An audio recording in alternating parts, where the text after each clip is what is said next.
Economic development, we know, depends on investment. Countries achieve economic growth when they have the roads, the ports, the rail, the fiber optics, the power grids that give them the basis for developing industry and for expanding the economy. We know that investments in infrastructure are crucial. Investments in factory, in machinery, in transport equipment, crucial. But the most important kind of investment that an economy makes is in its own people, and especially the investment in its children. Economists have come to use the language of investment when talking about education, healthcare, nutrition, and the other inputs to a healthy, productive life. It's a bit of a strange language, the idea of human capital, because we talk about accumulating the capital of a person in the same way that we talk about society accumulating more paved roads or more kilometers of fiber for its communication system. But the idea of human capital has turned out to be a very, very useful and productive idea. It conveys one thing very important, and that is that the abilities of an individual and the health of an individual depend on a cumulative process of good health and access to health care, cumulatively living in a safe environment, the accumulation of education step by step and the building of skills, the accumulation of on-the-job experience. And so the evidence is quite strong that as individuals accumulate more education, more on-the-job training, more work experience, their productivity in the labor force, as indicated, for example, most directly by earnings, also rise. And similarly, investments in health accumulate. Investments in a child's health help to provide the basis for health as an adult. And indeed, in this process of accumulating human capital, certain periods of life are most crucial. Of course, staying alive, a safe childbirth, neonatal survival within the first few weeks of life, crucial. But many parts of our lifetime have absolutely determinative effects on all of our lives and our capacities. The early childhood, extraordinarily important, because that's the time not only when we learn many of the social and human skills that will be needed through life, but the time of the formation of the brain itself and the health that we can enjoy in physical health and in mental health throughout a lifetime. So the concept of human development includes two related ideas. One is the cumulative investments in human capital, in the health, the nutrition, and the skills of an individual through education, training, and experience. And the second is the idea of the life cycle, the idea of thinking for each of us of a whole lifespan and of how our capacities, our health, our productivity in terms of the economy depend on the choices that are made at earlier stages of that life cycle and how each stage sets up the conditions for the stage that follows. The more we learn, the more the scientists delve into these matters, the more that the very early stages of life matter. Indeed, even the health of our parents before conception, before we even exist as an embryo, as a fetus, much less as a newborn, are very important. Bad health, poor nutrition can actually transmit across generations, even aside from genetics. This is a finding that has surprised many, many scientists, but is now becoming part of the scientific research findings. Of course, the safety of our mother in pregnancy, the intrauterine development, as I mentioned earlier, of a fetus, the healthy childbirth, and a very good start in life with nutrition and freedom from multiple infections, say from worm infections or infections from malaria or other childhood diseases, is extraordinarily important for survival and also for subsequent development. From those early ages, a more formal kind of investment in human capital takes hold, and that is the education system.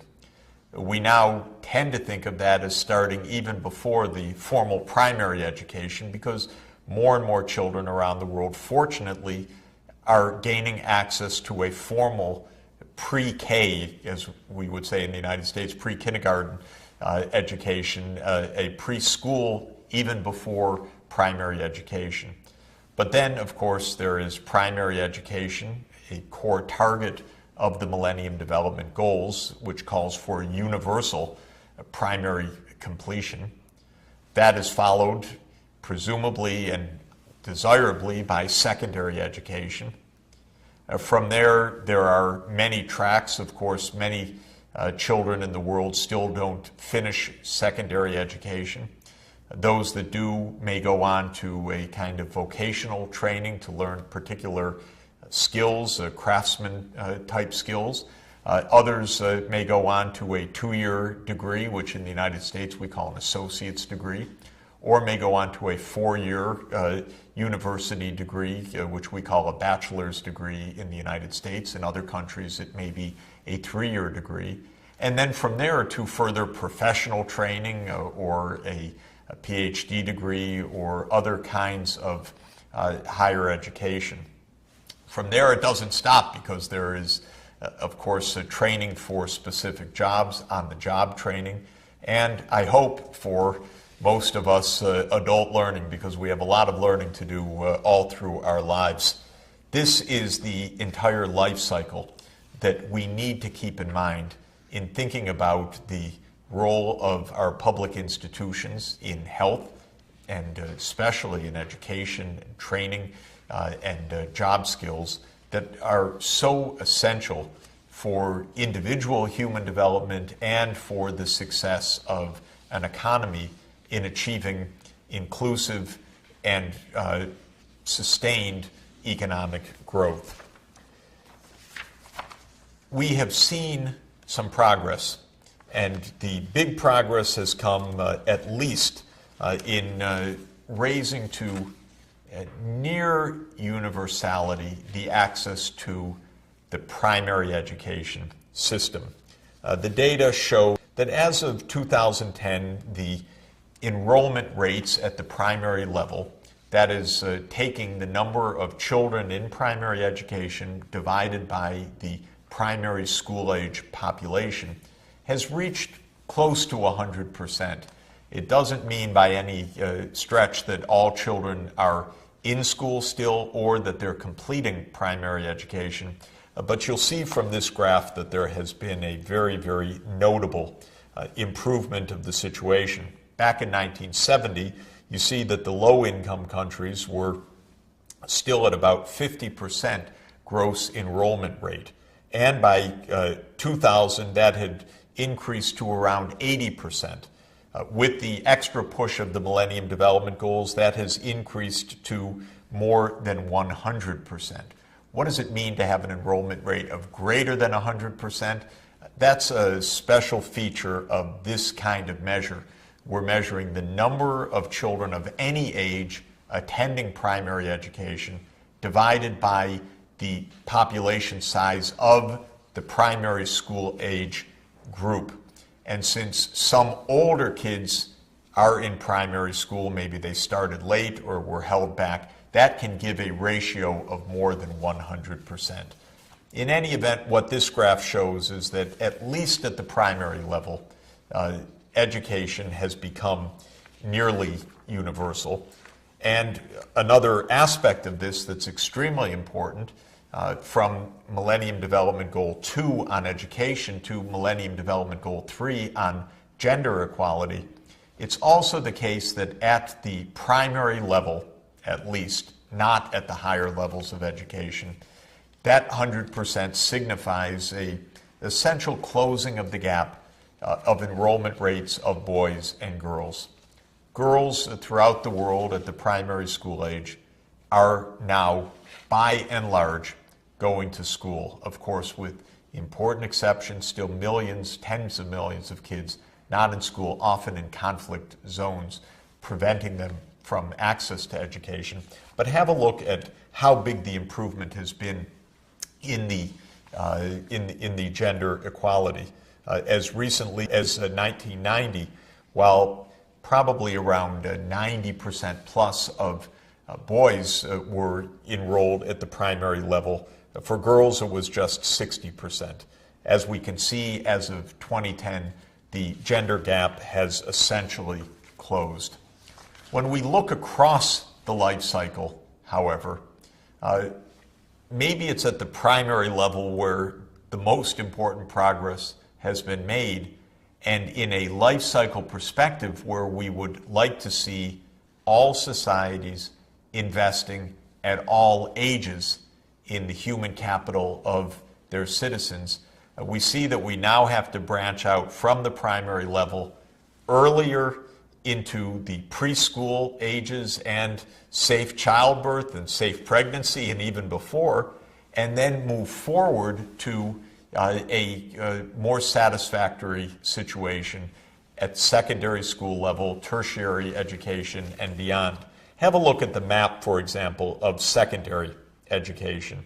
You can see that much of the world now has relatively high secondary school enrollments, but in tropical Africa and in parts of Asia, places where we know extreme poverty persists, we see that the secondary education levels remain absolutely insufficient.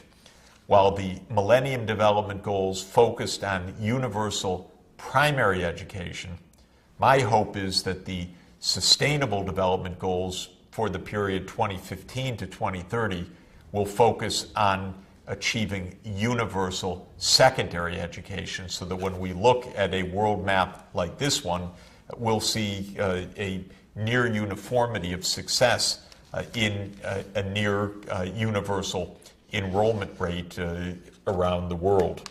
When we look at higher levels of education, the situation, of course, is even more disparate. The poorest countries in the world still have very, very low tertiary education levels, and this is becoming a major impediment to their economic progress. It used to be thought by some, erroneously, that a poor country should universalize its primary education and not worry too much about higher education, then move on to secondary education, then move on to tertiary education. We now know how limited and naive that perspective is. Every economy at any level of development needs a significant presence of secondary and higher level institutions. The higher level institutions, if nothing else, are necessary to ensure that there are teachers that are qualified in the country. But of course, it's more than that, as I will emphasize. Tertiary institutions have an enormous role to play in many different aspects of sustainable development. And of course, secondary institutions, high schools and the equivalent, are extraordinarily important, not only for producing high school graduates, but also for producing that throughput of young people and talented youngsters who will go on to higher education. So the Millennium Development Goals has focused on one part of the life cycle, but now we have to branch out to the earlier years with the focus on early childhood development, and then absolutely with a tremendous focus branch out into the later years, secondary education, tertiary education, the extraordinarily challenging and crucial transition from schools to employment, an unsolved problem in many parts of the world.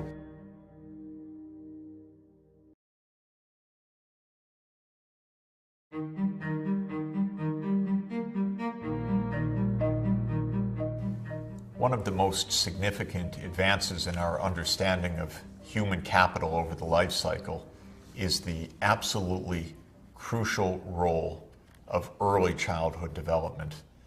So much focus 20 or 30 years ago was on the formal public education system that there was not the understanding of the preschool environment for the young child, the health, the nutrition, the safety of the physical environment, and the preschool preparation for school itself. Research has shown startlingly important effects of the early childhood, especially during the first 3 years when the brain develops in so many dynamic and important ways. If those first 3 years are a period of environmental stress, great stress of the child, maybe in an unsafe environment, in a dangerous, noisy, stress-filled environment, if there are periods of chronic infection or undernutrition or lack of cognitive stimulus and preschool preparation, the liabilities that a young child will bring to even the entry to primary school itself may be impossible to overcome in practice. Investing in the early health, well-being, safe environment, and cognitive development of young children turns out to be absolutely crucial. This is an area where this concept of cumulative investment is so essential. Scientists studying brain development of young children and overall physiological development have come to the view that the cumulative amount of stress that young children face shapes the formation and the health of the neurological system. And if there is an overaccumulation of stress, biophysical pathways in the body can mean a lifetime of physical and mental difficulties.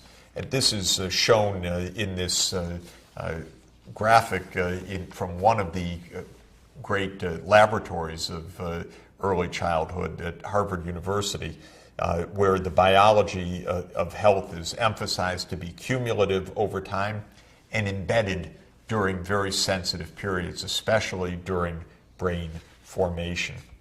Now, several studies have tried to take a look at the overall evidence that has been gained on what this great period of risk really means in terms of raising a healthy child that meets potential. Exposure to biological and psychosocial risks, being in an unsafe environment, in a violent environment, in a noisy environment, can affect brain development and compromise the subsequent development of the child, both cognitively and physically.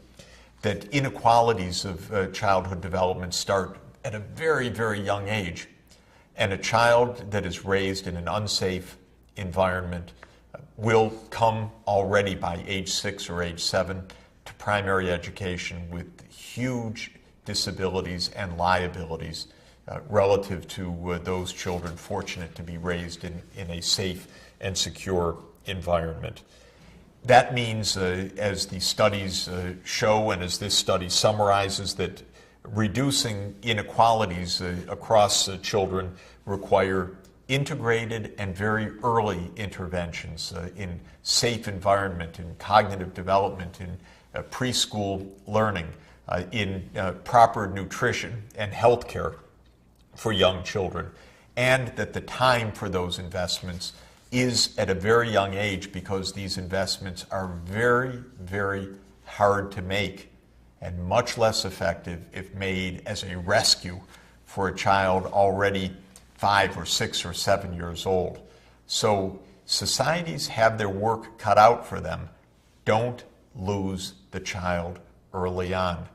The consequences can last for generations, can last throughout the entire subsequent life of that child, and the consequences for society can be absolutely enormous. A partner study to that study, also published in 2011 in Lancet, emphasized, therefore, that early childhood development should be envisaged as an integrated strategy, one that looks at all of the different aspects holistically of the child's environment, from the point of view of safety, from the point of view of low stress, from the point of view of stimulus for brain development, for preschool, for early awareness of numbers and letters at age 3 and age 4, as a preschool readiness of children being read to, of hearing lots of words and beginning to socialize in ways that will help them to be successful as they enter the formal school system. This report also summarizes the evidence that making those investments, which requires leadership of government to ensure that even very poor families, those that don't know or wouldn't be able to afford these interventions on their own, has a tremendous social return, one that has very large gains for the society in many, many ways, but ultimately, as measured even in the national income, because of the productivity of the population, the ability of children well raised in a healthy environment to become highly productive members of the workforce when they become adults. One of the economics profession's leading scholars, Professor James Heckman, a Nobel laureate economist at University of Chicago, who's been studying this issue of investing in human capital throughout his career, has made a graph of the kind that you are looking at now. On the horizontal axis is age, and on the vertical axis is the rate of return to investing in human capital. And look at where those returns are absolutely the highest in the preschool age. And then as the age of the child and the individual is higher, the returns that one can achieve by incremental investments in human capital are lower.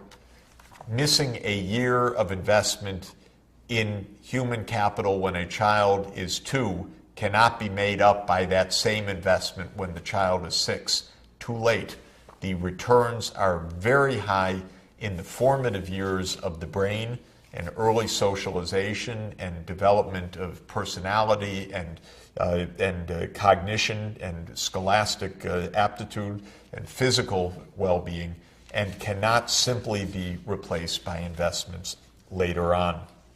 Now, this means that societies that succeed in making investments broadly in the preschool years of children are likely to see many benefits, not only in higher productivity, but also in a more inclusive society. Because which children are bound to be disadvantaged by the lack of public investments? It will be the poor children. Children growing up in wealthier households typically will have a safer physical environment, better access to nutrition, and more stimulus for cognitive development and more school readiness by virtue of the environment that these children are raised in. And so the next graph shows something really quite interesting and quite important. Compare societies according to how they differ in the equality or inequality of educational attainment. Consider in a country, for example, the average educational attainment of kids that are growing up in the poorest 20% of the population versus the richest 20% of the population. So look at a country, divide the households into so-called quintiles or 20% units. Look at the education achieved by the poorest group and by the richest group. Look at how big that gap is. Countries that are unequal, that are not inclusive, will, of course, by definition, have a very big education gap. Now, consider the extent of preschool, early childhood development. So some kind of pre-primary school enrollment in preschool education. In this graph, on the horizontal axis, is the measurement in a country of how much pre-primary education enrollment there is. On the vertical axis is the extent of the education inequality or education gap between the richest and the poorest. And what you see here is a scattering of countries, but basically a downward sloping line, a tendency that for countries that have more coverage of pre-primary school programs, there will be a smaller gap on average of the attainments of the richer children versus the poorer children. In other words, investing in preschool lowers the extent of inequality, and in the right way, not by pulling down anyone from the top, but by raising kids from the bottom who otherwise won't have the opportunity. The Perry preschool program, which gives intensive help to poor kids in preschool, that has been measured with a tremendous amount of specificity to show that the returns to these investments, just as in Professor Heckman's downward sloping graph, are indeed very, very high, and in a way somewhat unexpected. This Perry preschool program, as an example of a specific pre-primary or early childhood development education program, has expected benefits in one area, and that is raising the annual earnings of these children by the time they reach the labor market. And so this is a longitudinal study, means that it's taken over a long period of time, and children that were enrolled in this program have higher earnings by the time they become adults and enter the workforce. But there's another major category of social gains to this program, and that is the reduced costs of crime, both the direct costs of crime and all of the costs of a criminal system. In the United States, where tragically so many people, and an excessive number of people, are locked up in prison, one finds that a lot of the prison population are young kids simply without skills, without literacy, for example, without the ability to hold jobs. And often their difficulties trace all the way back to having grown up in very, very poor neighborhoods, perhaps with a father who was illiterate or in prison himself, so that the poverty is replicated across generations. And what we know is that investing in a young child so that that young child has a chance at school to stay up with their class level, to be able to graduate primary and then secondary school, to be able to get vocational or higher education training, has a huge effect in reducing the probability that they will be caught up in crime and themselves end up in the criminal justice system. And this means big savings for society, because this is not only a human tragedy, it is a huge economic cost when young people are not productive and when society is spending a fortune in a penal system of courts and prisons and other programs that would have been far better spent on early childhood development in the first place, where the returns are truly high and where you're helping to ensure that the child gets on a healthy and productive path of life. Conclusion, societies around the world are recognizing now, based on rigorous biophysical evidence, the evidence brought by pediatricians and psychologists and physiologists, as well as the evidence that economists are bringing to bear, that investing at young ages, even before primary education is reached, in an integrated way, in the safety of the environment, in a low-stress environment, in decent nutrition, in freedom from chronic infection and other blows to health, and in preschool readiness, is the best investment that society can make. It is the investment in society's own people, in their own children, and not only does this lead to efficiency in the sense of high returns, but it is the single best pathway to social inclusion as well, to ensure that every child has a chance, a real chance, so that by the time they enter the public school system, they can keep up and then use their education productively to become productive citizens and productive adults.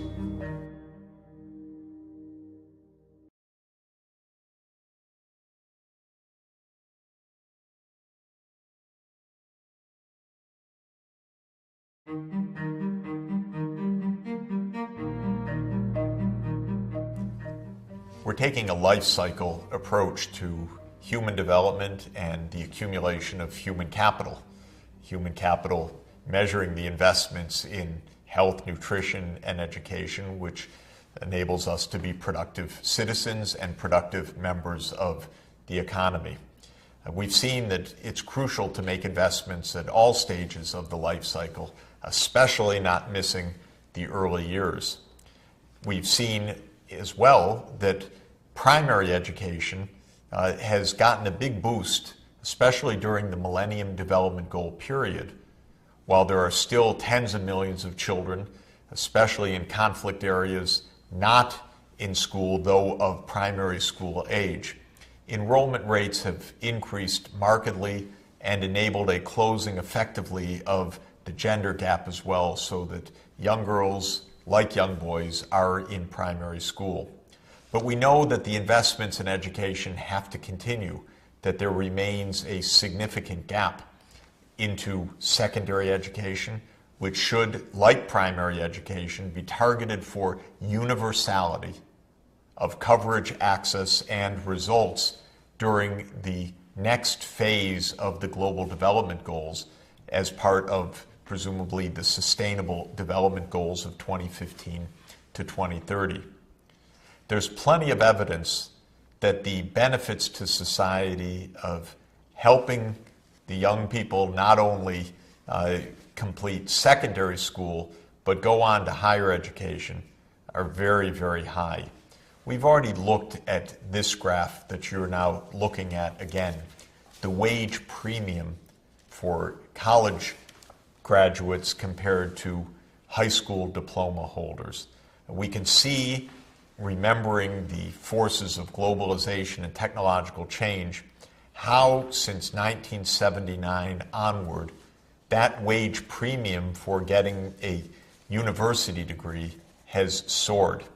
And this is a market signal, not only in the United States, but around the world, that to the extent feasible, children should aspire to complete primary, secondary education, and then go on for some kind of higher level education, whether vocational training, specialized skills, craftsman skills, artisanal skills, or to go on to a higher degree in a tertiary university. Now, when the market sends a signal that something, some activity or some kind of project has a high rate of return, you would naturally expect an increased supply of that activity. In other words, more investments in that high return activity.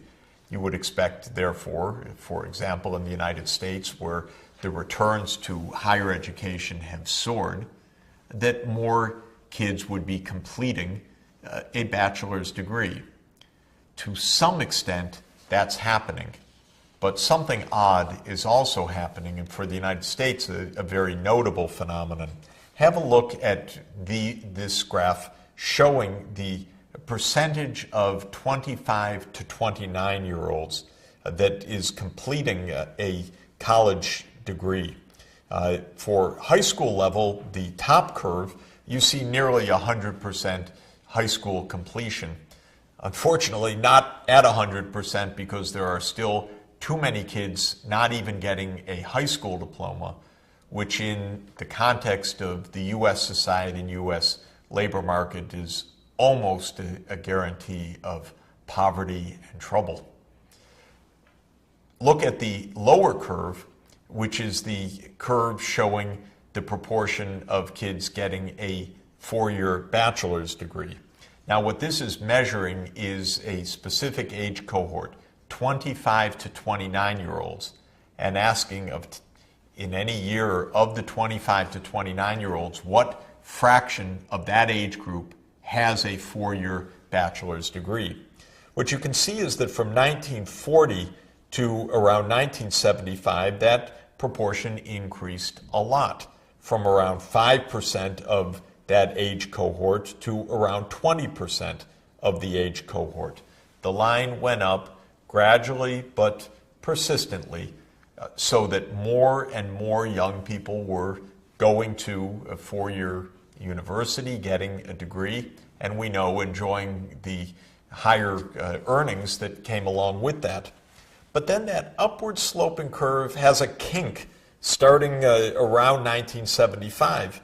It still rises, but very, very slightly.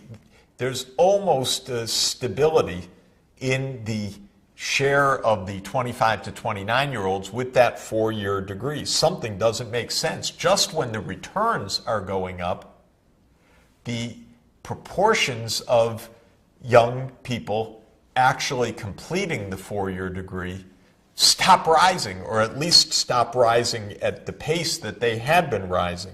And so while a bit over 20% in 1975 have a four-year degree, by the time you reach 2009, 2010, maybe it's 30%, but it's not much above that. And so the proportions have really stopped increasing at anything like what we would expect from the signal that the benefits of going to university are so high. What's going on? Well, there's clearly some kind of bottleneck on the supply side. And the next graph gives us some suggestion of the nature of that bottleneck. Tuition costs are large and also rising.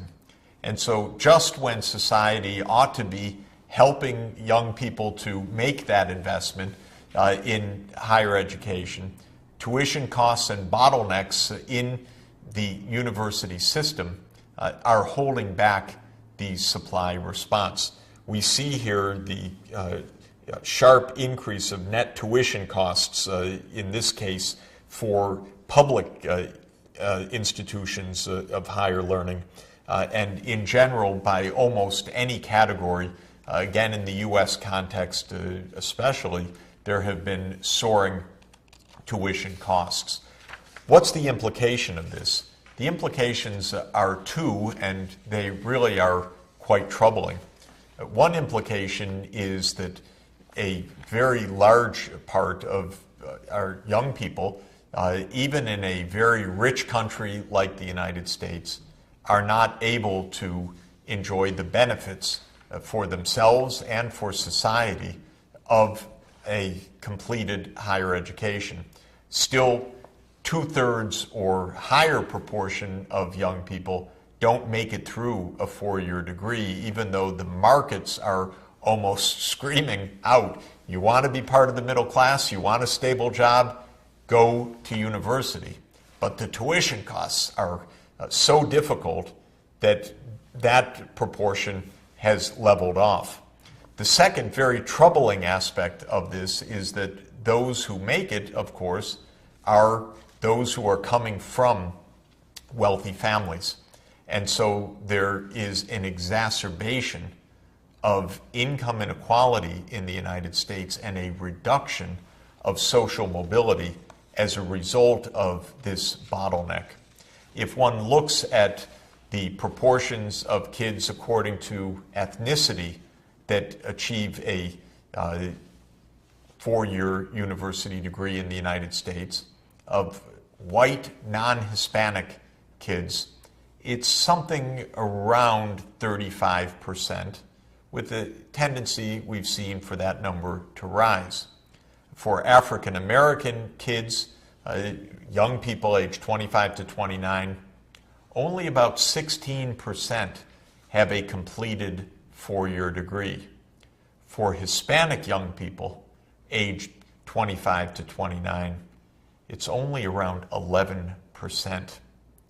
This means that this bottleneck in society is not only holding back the benefits that technology and globalization have given to more training, more specialized knowledge in an information society, but are creating a kind of filter, making it even harder for poor young kids to make it, and thereby reducing social mobility as well as increasing inequality in society, because those who do make it, coming from more prosperous families, are getting the added boost of earnings and job security, and it's the poor kids from the poor families who aren't making it. There's another irony to all of this, and that is that the mechanism that the United States at least has used to this point to address this crisis has really proven to be inadequate. The U.S., by virtue of its libertarian traditions, always looking for the market solution, even when the market solution isn't necessarily very wise, essentially said to the generation of young people, go to university and take debt, borrow in order to do it. And the government helped to create a rapidly rising level of student loans. The double irony of this is, of course, it's the poor kids who take the loans because the kids from wealthier families are able to afford the tuition straight out, usually from the household, the parents providing the tuition. And the added burden, which has created a real mess for millions of young people, is that poor kids are taking student loans and then also not completing the four-year degree, maybe taking enough loans for 1 year or 2 years, but not able to make it all the way through university. Then the calamity is obviously multiplied, because the benefits of those added years of schooling from the point of view of earnings are quite small, but the burden of the debt is enormous. And this graph that you're looking at shows how rapidly the debt has been growing in recent years, from an estimated $250 billion total of student debt in 2003 to 10 years later, a fourfold increase to the point where there is $1 trillion of student debt outstanding. Much of this debt owed by young people who did not complete a four-year degree and will not complete it and will not have the means, therefore, out of that expanded income to repay what they borrowed. It's a calamity. It's a rather serious miscategorization of public policy, looking for a market solution where a market solution is not all that adequate, and there's going to have to be innovation in approach. One important aspect of innovation, I think, can be obvious even in the way that we right now are interacting. You're watching me online, and what that means is something I think with potentially great significance more generally.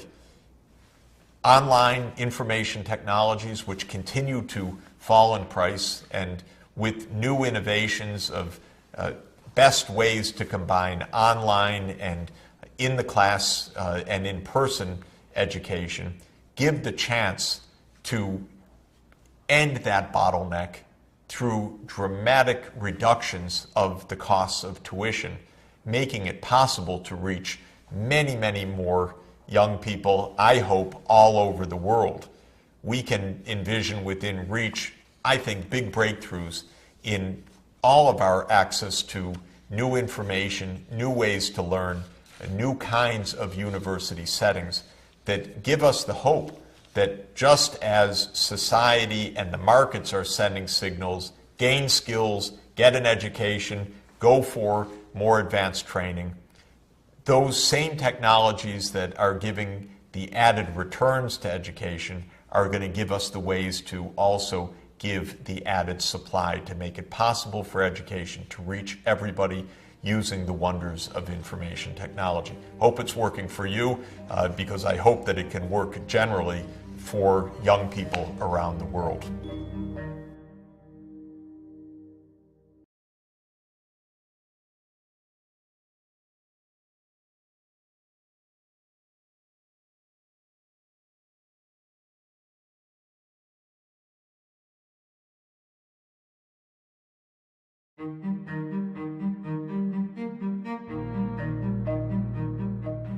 Education is a pathway for all of us to productive lives as citizens and as members of the economy. And it's a life cycle challenge for all of us to develop our capacities, our skills, our potentials from the earliest days possible, where our parents and society crucially can help give that safe environment and the health and the nutrition needed for a good start in life, to the choices that each of us make throughout our lives to continue to accumulate knowledge, to gain skills, to go through programs of formal education, on-the-job training, and continuous lifetime learning.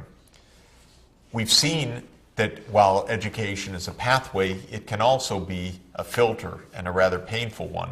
If higher education is expensive, meaning that only children from affluent families are able to pursue higher degrees, and if the returns to higher degrees are themselves quite high, then that filter, the costs of higher education, can mean that education becomes a bottleneck for the poor, an amplifier of incomes for the wealthy, and yet another source for widening inequalities.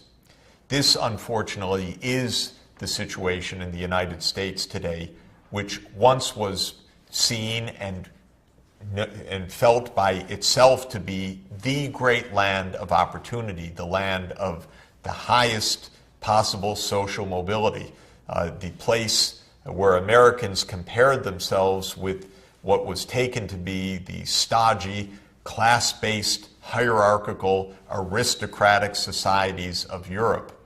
The U.S., in its mythos, views itself as the land of opportunity. But because of the great inequalities now of returns to education, the widening inequalities that our political system has produced, the high costs of education, the mountains of student debt for young people, especially from working class and poor families, we now face a low level of social mobility in the United States compared to many, many other high-income countries. In general, there is a relationship that is a rather stunning one and a rather sobering one for countries of high inequality like the United States. Have a look at this very, very important graph, and let's consider it in a little bit of detail to understand what it's showing us. On the horizontal axis, no mystery, that's the Gini coefficient for this group of high-income countries. And we know that the higher the Gini coefficient, a number between 0 and 1, the higher is the inequality in the society. The low inequality countries in this graph are Sweden, Finland, Norway, Denmark. At the high end of the Gini coefficient are the United States with the greatest inequality among this sample of countries, followed by the United Kingdom. So far, so clear. Now, on the vertical axis, what are we looking at? Each country is rated by a statistic which measures the relationship of a child's income to the parent's income. So this is looking at how closely a parental income translates into the income of the child. So it's a measure of intergenerational income mobility. If the correlation is quite high at the high end of the vertical axis, that means that parental income and children's income are highly related. Have a poor parent, you end up poor. Have a wealthy parent, you end up having a high income. If the correlation is low on the low side of this vertical axis, that means that no matter what the parental income, the children's income is fairly much independent of what kind of household background they come from.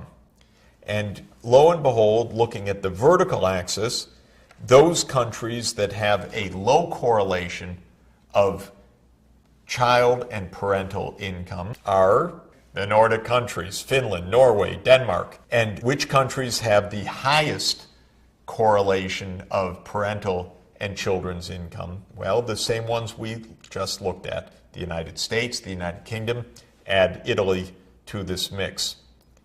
What you see is an upward sloping line. While it doesn't prove causation, it has a rather sensible narrative, one that's easy to understand. It says that unequal countries with a wide dispersion of household incomes, in other words, a high Gini coefficient, are also countries of relatively low social mobility. If there are big gaps between rich and poor, then the process of education, the levels of educational attainment, the ability to get to good jobs is also highly filtered. It is a track for wealthier and richer kids. It's not a pathway that holds much promise for the poorer kids. The United States and the UK are examples of two rather unequal societies with rather low social mobility. And the three Nordic countries in the lower left-hand side of this chart, Finland, Norway, Denmark, and one would add in Sweden close by as a fourth part of the Nordic representation on this chart, are cases where the income inequality is quite small, and in addition, the correlation of parental and children's income is also characteristically small. In those rather equal societies where government spends massively to provide for preschool, to provide for early childhood development, to provide for university education on the public tab, the social mobility is quite high. The child's background just doesn't count for all that much because there is such a high degree of mobility and such support from government. A similar kind of relationship is found in the upward sloping graph that you're looking at. This also puts the Gini coefficient on the horizontal axis just the same way. The vertical axis is a different kind of wage persistence. It's looking at the gap of earnings of young people depending on the education level of parents. high up on the axis are places of big inequality of income depending on the father's education level. Places lower down are places where there's a small gap of children's income depending on the father's education level. The message is just the same as in the preceding chart. Places with high income inequality are places where there's a high correlation across generations, which we can interpret as places of low social mobility. And the lesson here is rather striking and rather important. We're finding essentially that unequal societies are societies that replicate that inequality across generations. They are societies that become societies of low social mobility. And by many ethical systems, societies that are rather unfair, because the future prospects of a child are not that child's own determination. They depend more on to whom the child is born than on what the child is able to accomplish on their own. And for myself, as a U.S. citizen, a country that has prided itself on high social mobility, these kinds of findings are quite stunning. One more look at this evidence to finalize the point. In this kind of bar chart, we see a comparison of the United States and Canada. And what we see is a division of these households by decile, and looking at the probability of a son falling into a low decile or a high decile depending on their father's income status. So have a look at children born to poor fathers, for example, which is the graph that you're looking at right now. And then you see which of these 10% categories the son falls into. So of the sons in the United States whose father is in the poorest 10% of the population, you can see in the bar all the way to the left that around 23% of those kids themselves end up in the bottom 10% of the income distribution. Another 18% or so end up in the second lowest decile of the population. And around 7% or so of those kids end up in the top decile. For Canada, you can see that it's a little bit more equal, because Canadian children that are born to poor fathers don't have the same very high proportion ending up in the poorest part of the income distribution, and have a much higher chance of ending up in the high income part of the income distribution. This is consistent with the preceding two graphs that we've looked at. It's basically saying that since Canada is a more equal society, children are less likely to follow exactly the track of their parents. Now let's look at the other end of the income distribution. Consider the kids born to high income fathers. What happens to them? Again, we can compare the unequal U.S. with the relatively more equal Canadian situation. In the United States, if a son is born to a top decile father, rich father, then you can see in the bar all the way to the right of the graph that around 27% or so of such kids end up also in the top decile. The probability that a rich father will end up with a rich son is quite high. You see that in the case of Canada, the bar just next to it, it's a much lower trait of intergenerational transmission. A top decile father, one in the top 10% of the income distribution, gives the son around a 20% probability of ending up in the top as well. Look at the other side of the income distribution. What's the chance that a son born to a top decile father ends up in the bottom 10% of the income distribution? Naturally, not all that large, but in the United States, around 3%. In Canada, around 8%. This is the flip side of the same point, that in the U.S., under our current conditions, where households track successful households, largely through educational success, university attainment, are having kids who make it to good jobs and good earnings, and poor kids not making it, you see that there is the intergenerational replication of the income distribution.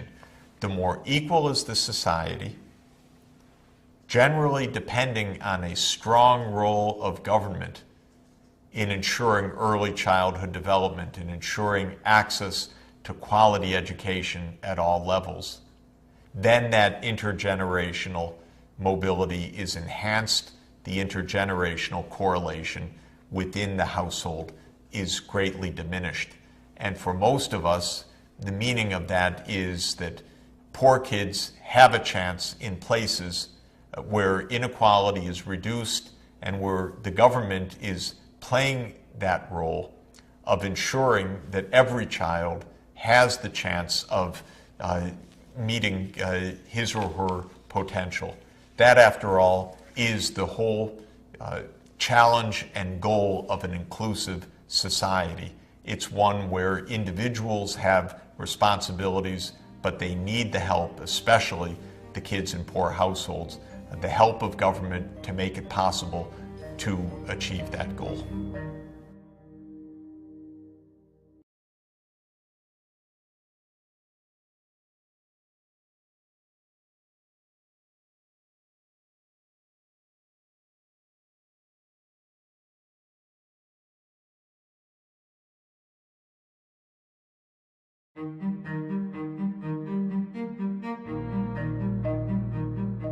We're thinking about education, its role for an individual, its role for society.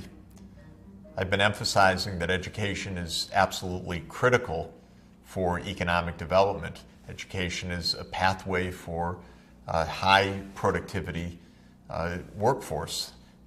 Education is the ticket to individual job security and higher incomes for individuals, especially in an age of knowledge at the center of so many parts of the economy. I want to talk about higher education even beyond those individual human capital issues and reflect on the importance of higher education for overall economic development through other pathways as well, not only the training of individuals, but the problem solving of society. Now, let me say straight out, I'm utterly biased. I love universities, and I have been in universities now. I probably shouldn't tell you, but it's more than 40 years since entering college life in 1972. And since then, I've had the great joy and pleasure to be part of two great universities, Harvard and Columbia University, throughout my life and throughout my career, places of great learning, wonderful students, wonderful opportunities to expand one's knowledge. I admire universities for what they can do and should do for society. And I wanted to reflect a little bit on how important higher education is, not only in preparing you or me for a job in the labor market, but for enabling us to participate more broadly as citizens, and especially to participate in each generation's challenge of problem solving. What we know about higher education is that not only does it boost the human capital of the individual, but it goes right to the core that I've been stressing of the key to long-term economic development, of technology and of know-how. Higher education has shown itself repeatedly to be crucial for the two kinds of growth that we observed. One is the endogenous innovation-based growth, where new science and new technology are developed, giving birth to new industries, whether it was James Watt working in the workshop at Glasgow University in 1776 when he said, "I got it," the new steam engine, or whether it's the advances that have been pouring out since over the following 2 centuries, including the great breakthroughs in computer science, in material science, in Moore's Law, which has underpinned the transistor and integrated circuit revolution of the last 50 years, of genomics, of agronomics. Universities and higher education have been absolutely central because technology and scientific advance has been central. The second kind of growth is the adaptation of technologies from abroad. It's true that not every technology requires a high-skilled user to use it. How many of us really understand the quantum physics of how our mobile phones work?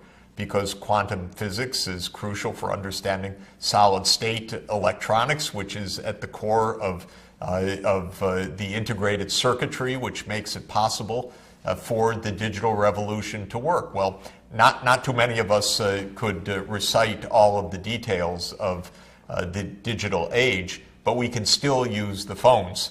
Some technology just is marvelously packaged so that it can be used essentially by anybody. And this is a wondrous thing when the breakthroughs of science are in a pill that can be taken to save a life, no matter what the education level of the pill taker. When the brilliant rapid diagnostic tests that we have mentioned enable a village health worker to save a child from malaria, that's a kind of technology that is packaged in such a way that it is very, very broadly accessible. But a lot of catching up growth, which depends on bringing technologies from abroad and using them effectively, depends on skilled workers. Not necessarily the same kinds of scientists that invented the technology in the first place, but scientists and especially engineers who can adapt those technologies to local conditions. Seeds that are taken from one place very often have to be adapted to local growing conditions, or certainly to local farm systems. Even though Norman Borlaug's seeds from Sonora, Mexico worked in India, thank goodness for India's Green Revolution, how to plant them in the Punjab of India depended on skilled agronomists being able to make that translation of a technology from one place to the next. So technology transfer is essential. Highly skilled workers are vital for that. Universities, of course, are vital for providing that knowledge. Universities are vital for providing the research and development that are at the core of science-based innovation. Universities are vital, of course, for providing not only a highly skilled and highly trained labor force, but for training the trainers, especially the teachers, who are going to be working throughout society, helping to prepare youngsters at preschool all the way through primary and secondary education so that they are developing their human capital to full capacity. And universities are critical for one more major activity that I want to underscore, and that is problem solving. Policies and strategies to make the differential diagnosis that we've been speaking of, identifying the specific challenges that countries face, whether in public health or in transport and infrastructure systems or in facing the problems of climate change or in adapting cities to be more resilient to natural hazards. There's a tremendous amount of innovation that will be required, of new systems thinking, new ways to govern, new principles for our behavior and our organization of our social lives and our political systems. And universities are needed to play a key role in that kind of problem solving. Now, this, of course, poses a major challenge. We've already looked at this map, which shows the difference of enrollment rates in higher education in different parts of the world.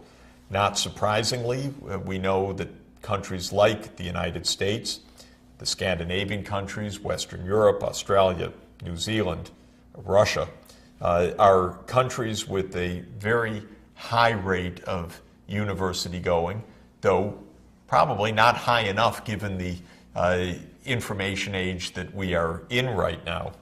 But compared to poor countries throughout Asia and especially throughout Africa, we see that the reach of universities in many of today's poor countries are not adequate to the needs for these societies to be able to generate the technology transfer and the homegrown innovation that's so essential for their development, and to have the highly skilled, well-educated leadership crucial for the national problem solving. If you look at this picture, which is a map of the share of national income devoted to research and development, it looks a lot like the tertiary education enrollment rates. R&D is heavily concentrated in the high-income world. This has been true essentially for 2 centuries now, since the start of the Industrial Revolution. A tremendously high share of the new innovations have come from a small subset of countries: the United States, Western Europe, Japan, now Korea, Singapore, Israel, just a few countries in the world accounting for the lion's share of the scientific breakthroughs and the patented intellectual property that underpins a lot of the technology advances.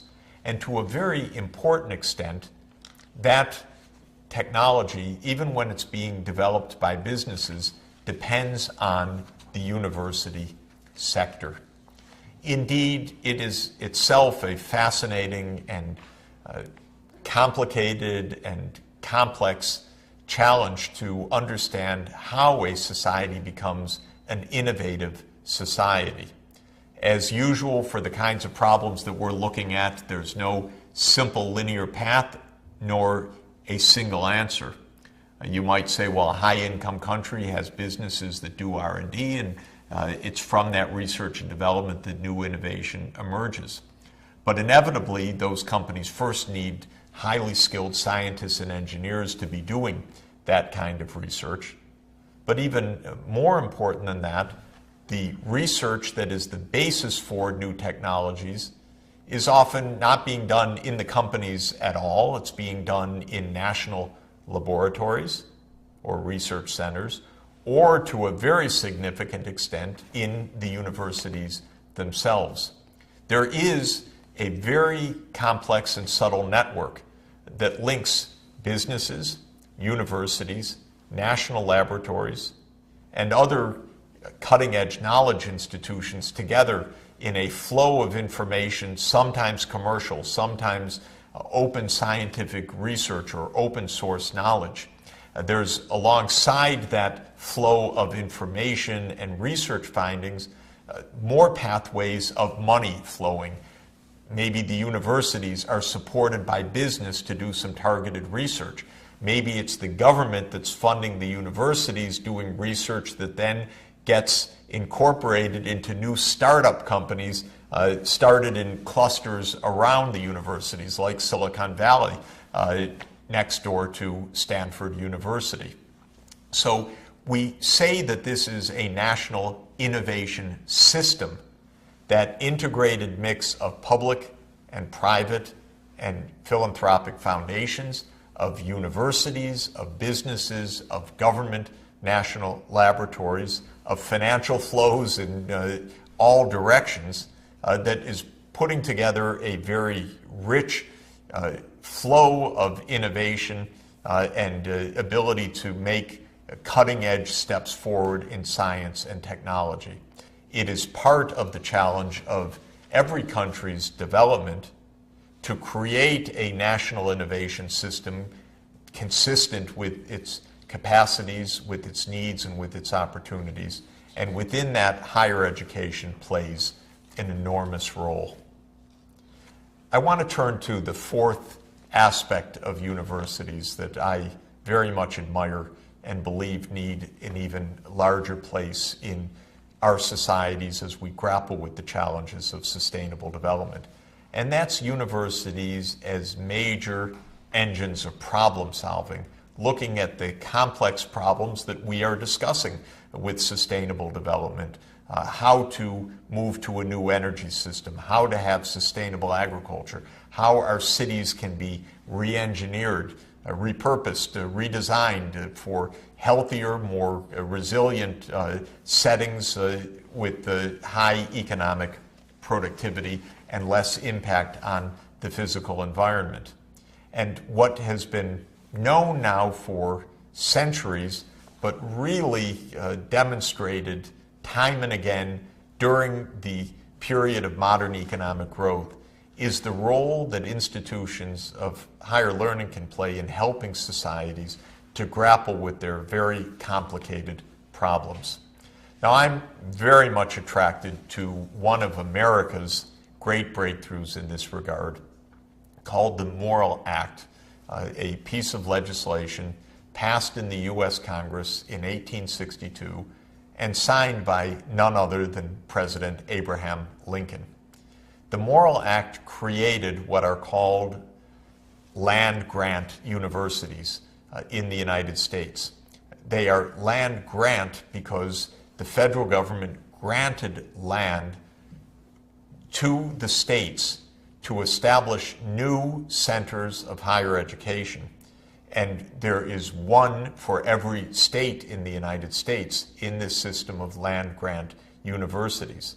But what makes the Morrill Act and this initiative so novel and so important for America's history is that these institutions were set up not only to train, but to help the local communities and the states in which they are located to solve problems, to develop the skills, the techniques, the knowledge base to solve problems, especially from 1862 for a long period of time to solve agricultural problems through agricultural field stations and outreach of university-based scientists into the community to help farmers grapple with problems of pests and productivity and soil nutrients and climate and the other variables and inputs into high productivity agriculture. So the Morrill Act in 1862 said that this endowment would support the maintenance of at least one college per state where the leading object shall be, and I'm quoting from this act, without excluding other scientific and classical studies and including military tactics, to teach such branches of learning as are related to agriculture and the mechanic arts in such manner as the legislatures of the states may respectively prescribe in order to promote the liberal and practical education of the industrial classes in the several pursuits and professions in life. These were practical undertakings. What a great advance 150 years ago to think about the federal government, no less in the middle of America's Civil War, saying we need to invest in higher education to solve the practical problems, one per state in the United States. Other countries, of course, in similar ways have championed their institutions of higher education to play this kind of role. But many, many countries have so far not really taken up this idea. I meet with government officials in many places in the world where I find the reaction cringeworthy, I might say, where they view universities mainly as places to teach, perhaps as hotbeds of political controversy, but not as partners in development.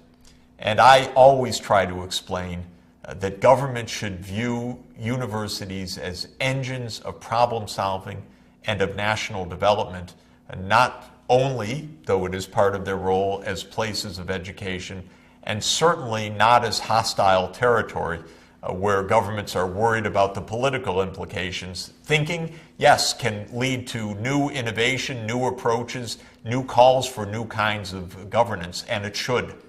But universities must be seen by governments in this complicated age of sustainable development as partners in problem solving.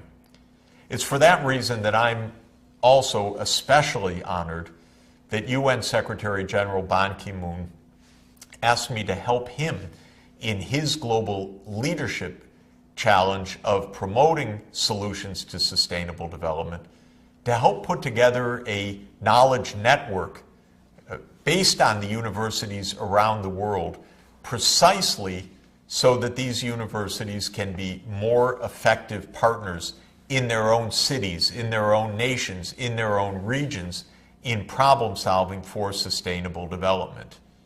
You're looking at the cover of a report that this new United Nations sponsored Sustainable Development Solutions Network, or SDSN as we fondly call it, issued to the Secretary General in identifying the main challenges for sustainable development for the period of 2015 to 2030.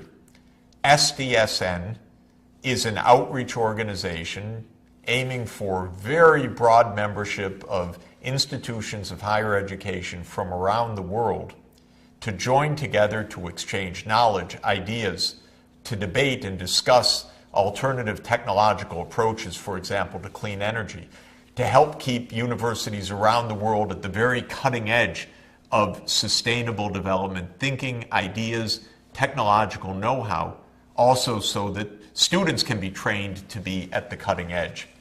And countries around the world are forming their own chapters of the SDSN, the Nigeria chapter, the Ethiopia chapter, the Indonesia chapter, the Malaysia chapter, the Korea chapter, as well as regional groupings, for example, around the Mediterranean Basin region, headquartered at the University of Siena, or around the Sahel countries of West Africa, centered in Dakar, Senegal, or around the universities of the Horn of Africa with a base in Nairobi, Kenya, or the ASEAN universities for the Southeast Asian countries with a headquarters in Bali.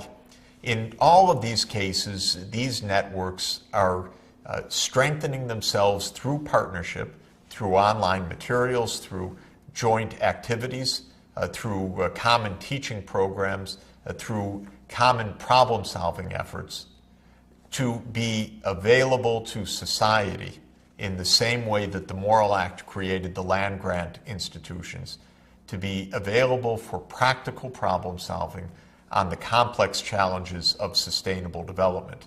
I believe that by forming this kind of network, by energizing the extent and intensity of problem solving, and I'm counting on all of you to be part of that as well, we can indeed succeed in this great challenge of achieving the multiple objectives of economic development, social inclusion, environmental sustainability, and good governance that all of our societies need and yearn for.